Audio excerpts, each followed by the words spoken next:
Hello, Women of the Channel Leadership Network, and welcome to another Woman of the Week. I'm Jackie Rives, your community leader, and I'm very excited to introduce you to Natasha Boyko, Senior Director, Partner Programs and Community for Nerdio. Hi, Natasha. Thank you so much for being here. Yeah, of course. Happy to be here. This is exciting. Very exciting. All right. So let's start off easy. Where do you live and where did you grow up, if that's different? Yeah, so I live in Annapolis, Maryland, which is a little waterfront town between Washington, D.C. and Baltimore, Maryland. I actually grew up in Baltimore, so go Orioles, go Ravens, but happy to still be in the same general area and love living here. I love it. I'm from Pennsylvania, so I've been to the Baltimore Aquarium many years ago. Oh, love Such it. a great place. Yeah. Yeah. All right. What is a little known fact about you? So I feel like this is little known, but probably not surprising to people. So when I was in elementary school, I was in the Young Shakespeare Association and did a few different plays. Primarily, my favorite role was Lady Macbeth, which maybe says a lot about me. I don't know, but it was super fun. And so I think from a really young age, just loved performing, being on stage, getting to sort of share that with people. Oh, that's very cool. I love that. That is definitely a good, interesting little known fact about you. All right. Let's switch gears to professional. So can you kind of tell us a little bit about your career path and how you reached the position that you're in today? Yeah, absolutely. So I actually started out in education technology. So when I was in college, I got connected with the Kaplan company, so Kaplan Test Prep and Admissions, and was working on different centers. I lived in Boston and then did this in Maryland as well, working on the education technology side, and then moved to a smaller startup that is now quite large in the ed tech space. And then when I realized that I was sort of ready for a career change, it sort of happened very serendipitously. So one of the very small companies in the channel several years ago, ID Agent, was just getting started. And one of my good friends worked there and they were sort of building their community, building their partner program. And I was looking for a new opportunity. And she called me and she was like, hey, can you just help me make some phone calls to MSPs? And first I had to take a second and I was like, well, what is an MSP? I didn't even know what it stood for. I was like, I don't know what this is. But it happened really quickly and was honestly the best decision that I ever made. So I started there, sort of went through the journey of ID Agent being acquired by Kaseya, stayed at Kaseya for a while, and then have been now at Nerdio for a little over 2 years. So super excited to be here. I think, continuing the role of building partnerships, building partner programs, the community is really important to me. And I love being able to do this for smaller companies. And that's sort of bringing it full circle back to where I was in ed tech and sort of taking a field that, back then, education, technology, virtual education, online, getting your MBA online was sort of unheard of. So taking that challenge and saying, okay, well, it may be unheard of, but let me tell you why it's really important. And then kind of transitioning over into the MSP space and just completely falling in love with the channel and falling in love with all the partners that we've got and really just learning how to help them feel supported, help them feel like, it's not just a very transactional sort of vendor relationship where you're purchasing, a technology from us and sort of see you out the door and close the invoice and be done with it. But more so, what community are we building? How can we help support your small to medium-sized businesses? And how do we, best make, that relationship super fun, easy, and meaningful at the end of the day has been really important. So that's sort of the common thread throughout my career. And I'm super excited at Nerdio and what we're building here for our partners. I love that, Natasha. As I shared with you before the call, I recall meeting you. And I want to say it was Next Gen, maybe 2022.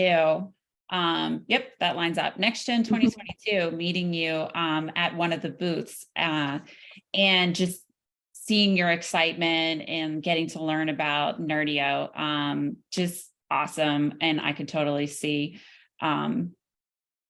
your passion here today and then as well. So let's switch gears a little bit and share with me what business accomplishment you are most proud of. Yeah, so this is an easy one. So I joined Nerdio a little over 2 years ago, and we were still fairly new in the channel. So probably when you saw me at NextGen was one of my first shows with Nerdio, and we sort of, the pandemic, while it was obviously a devastating time for a lot of people, for technology, and especially the technology that Nerdio uses, and leveraging AVD and Azure to help foster a remote work environment and cloud practices, sort of blew up. So after the pandemic, we were saying, how do we best support our MSP partners? How do we grow this business? And that was sort of the catalyst, was the pandemic, and really driving that. So one of the things when I was first hired, how do we build a community? How do we get our name out there? And of course I was like, well, we got to start going to every show. We got to start being places and being kind of at the foreground so people could see us and people knew who we were. And I think one of the things that I'm most proud of is we decided pretty early on to take a risk and start planning our first in-person user conference.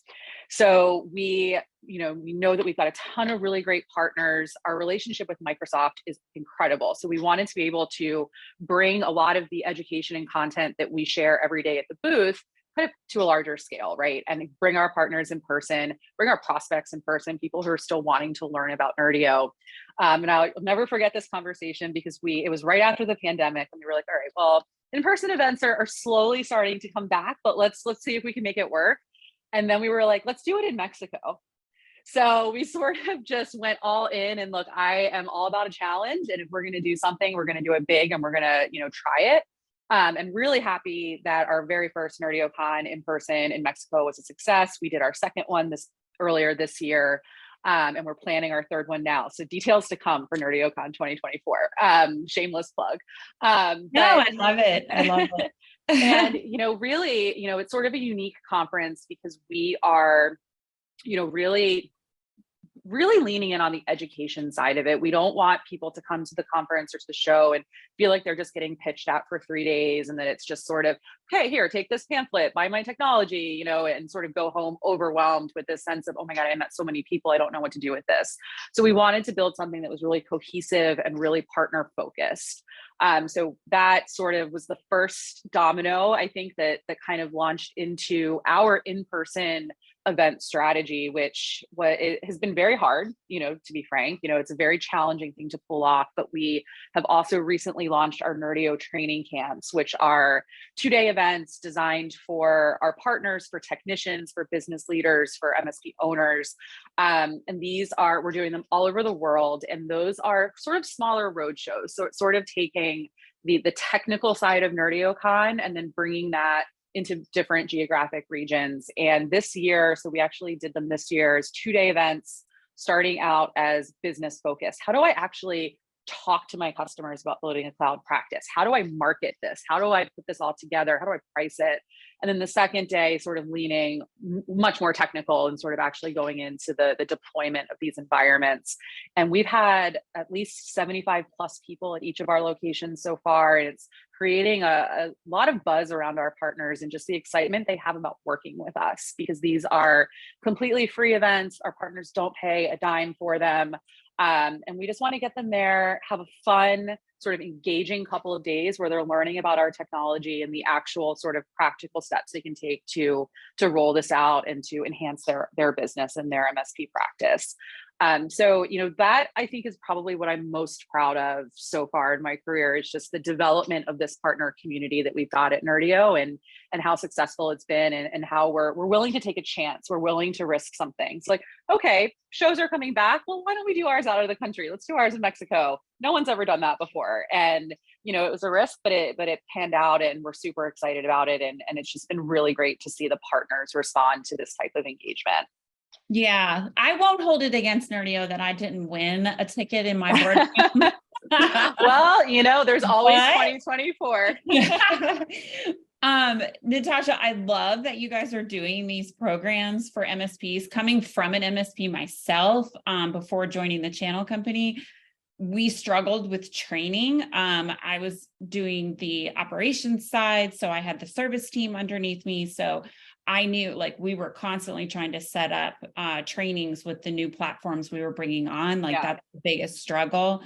And even with the sales team, I know we eventually started lining them up where we would have someone, try to set them up on both sides for success. So I love that you guys are doing these road shows and making that you're being proactive with your platform, which I can see why the MSPs are loving it, because that is something huge. Yeah. Help them. Yeah. And I think too, just to add on a little bit to that, I think as a vendor, it's sometimes we don't think about the sheer number of platforms and technologies that MSPs are using every day. We just assume, oh, wow, you're a Nerdio partner, so you think about Nerdio 24 hours a day, and this is the only thing on your plate. And that's not true, right? So what we wanted to do, as you said, was really be proactive and make it more of a relationship that, the technicians, the marketers, the salespeople aren't afraid to call us and say, hey, can you just walk me through this? Because I'm really not sure what to do here. And it's hard to sort of build that relationship, but it's important for vendors to always keep that in mind, that you have to be proactive, because MSPs every day are bogged down by a gazillion different things. And it's hard to take the training as top of mind, because, it does take you away from your day to day, but it's so important. Yeah, love that. That is definitely a great accomplishment. All of those items are great accomplishments. All right. So have you ever questioned your abilities and qualifications? And if so, how did you overcome those challenges? Yeah, so I think, we talk a lot about, imposter syndrome and sort of this idea that, am I good enough for this? Or, why should I be here? And, it's happened to me, especially coming into the MSP industry, not knowing what MSP stood for. And I will fully admit that, that is, I'm not, embarrassed or ashamed of that at all. Like, it's an industry that I wasn't familiar with. And, in those early days, there was a lot of, well, because I was doing, training calls with MSPs, helping them and coaching them, learn how to use our technology in a previous company. And I was like, why are they listening to me? Like, why would they listen to me over, someone that has 20, 30 years of experience? And, I think at the end of the day, it's important to take a step back and say, what got me here? Right? You didn't get hired by mistake. Someone didn't accidentally offer you a job. You were hired because of your interview, because of your background, because of what you bring to the table. And, thinking also about all of the little steps that you took along the way sort of helped me get over that too, because it wasn't that I was inexperienced in this industry. I had great experience from another industry, and then really forcing myself to think about, what are the parallels? What are some of the things that I did, working in ed tech that kind of translate over? So that immediately sort of, okay, I got this. Like, I know what I'm doing. It's the same concepts, right? So really thinking about that, especially as a younger person, as a woman coming into this industry, think about what got you here, and, really take a step back and start drawing those parallels, even if it's something, like a college project you worked on, a group project or whatever, you can draw those instances over, and it translates. And that's what, this whole world is about, really is taking experiences from other areas and sort of pushing that to help you grow. No, I agree with you 100%. Those, and I too have been in the same shoes as you, questioning like, oh, why would they want to hire me? But the windiest roads to get where you are those transferable skills, like, give you a different lens, which creates new ideas, which is probably why, with your education background, you're so focused on making sure that the MSPs can use the platform successfully. So yes, no, I agree with you. That's a great point to bring up. All right. So we're going to get to one of my favorite questions, because I don't think there is a balance, but I always love hearing people's tips and tricks on how do you protect that work-life balance or create it. Yeah. And, we talk about this internally at Nerdio a lot. And I think one of the more important lessons that I've learned is that work-life balance doesn't exist. That's kind of a concept that isn't real. It's your life balance, right? So it's thinking about, and I do this all the time. I, make these internal lists in my head of what are the priorities for me this week, this month, and sometimes, there's going to be things that change. If, you have a family issue, or if you have things that are going on in your personal life that you have to focus on, even mental health. And I'll talk about that in a second, but, it's not necessarily a work-life balance, but it's just balancing your priorities, and work is one of those priorities. And I think it's okay to say that, and it's okay to sort of internalize that.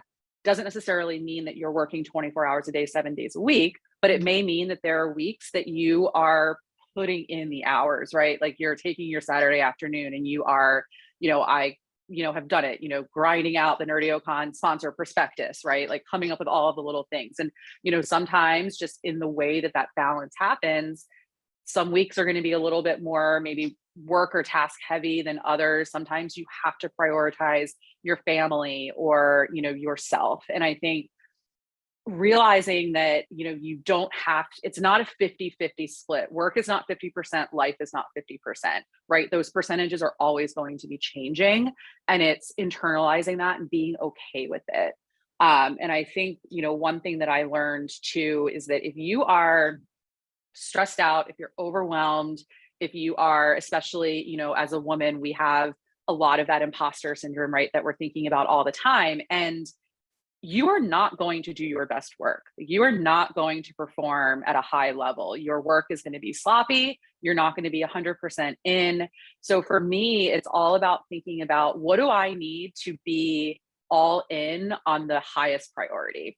And if that highest priority for me that day is my mental health, and it means that I need to shut my laptop and go for a walk or go to spin class or do something, then that's okay, right? Like there are tons of hours in the day, tons of hours in the week. The work will get done. And sometimes it may get done at unconventional hours, and it may look a little bit different than someone who's working 9 to 5, but it's, constantly working your list, right? Like making your list of what's important. What are the things that need to get done? What are the things that matter most? And I think, one of the mistakes that I see a lot of people making, especially when you're younger in your career, is that, the work tasks become number one, but they're all sort of on the same line, right? Like there are things that you need to balance and to think about. And, it's just important, I think, to just not be afraid to take a hard look at yourself and figure out what's going to help you make, do the absolute best work that you can do.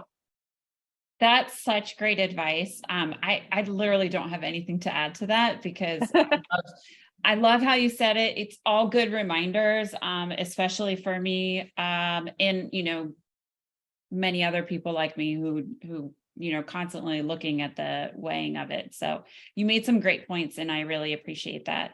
Awesome. Natasha, I can't thank you enough. Of course. Taking time today, and letting us celebrate you as our Woman of the Week. So thank you. Thank you so much. I really appreciate it. This was great. Awesome. All right, ladies, please comment, continue the conversation, and join me in celebrating Natasha as our Woman of the Week. Happy Wednesday.